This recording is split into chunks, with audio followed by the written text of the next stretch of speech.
Kerabat dekat Ibu Eni muncul bantah Tiko bukan anak kandung. Saksi pernikahan Herman dan Ibu Eni. Sumaryono, kerabat dekat Ibu Eni akhirnya muncul ungkap kisah pernikahan Ibu Eni dan Herman Muji Susanto sosok Tiko.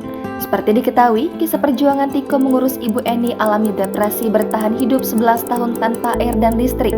Belakangan ini tengah viral di media sosial. Baru-baru ini, kerabat dekat Ibu Eni, Sumaryono akhirnya ungkap fakta di balik kisah pernikahan Ibu Eni dan mantan suaminya itu. Sumaryono mengaku bahwa kedekatannya dengan keluarga Ibu Eni masih memiliki hubungan saudara. Dilansir YouTube Dan Deni pada Minggu 8 Januari 2023. Sumaryono menceritakan bahwa dirinya termasuk salah satu saksi terkait pernikahan Ibu Eni dan mantan suaminya yang menikah pada tahun 1996. Bak menepis asal-usul Tiko yang disebut bukan anak kandung. Sumaryono menjelaskan bahwa Tiko lahir di Jakarta, namun saat itu seringnya terjadi banjir. Akhirnya, keluarga Ibu Eni pindah ke rumah komplek PLN pada tahun 2004. Tak hanya itu saja, kerabat juga mengatakan bahwa pernikahan Ibu Eni dan mendiang ayah Tiko ternyata adanya perjodohan. Lebih lanjut, Sumaryono juga menceritakan bahwa sosok ayah mendiang Tiko ini dikenal cekatan dalam berbisnis sehingga bisa membeli beberapa rumah saat itu. Dijelaskan Sumaryono juga ternyata mendiang ayah Tiko sempat memiliki usaha jual beli mobil hingga akhirnya ditipu, membuatnya harus kehilangan mobil.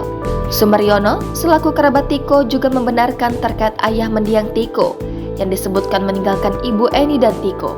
Dirinya menjelaskan bahwa saat itu sebelum meninggalkan rumah memang sempat adu cekcok karena masalah ekonomi sehingga membuat Herman pergi dari rumah. Tak hanya itu saja, ternyata ayah Tiko diusir saat itu pergi meninggalkan rumah dengan mengendarai mobil truk dan membawa barang-barangnya. Diceritakannya pula bahwa ayah mendiang Tiko meninggal pada tahun 2015 di desa Bayem Taman, Kabupaten Magetan. Sementara terkait sosok Ibu Eni, Sumaryono mengatakan bahwa Ibu Eni sebelum menikah dengan mendiang Herman ternyata sudah sempat dibawa ke rumah sakit jiwa dan memang mempunyai riwayat penyakit tersebut. Dilanjutkan anak Sumaryono, Andi menegaskan bahwa alasannya baru muncul dan menceritakan kisah ini sekarang lantaran dirinya juga lupa, namun saat viral kisah Tiko ini dirinya dan keluarga kembali mengingat masa lalu bersama keluarga Ibu Eni.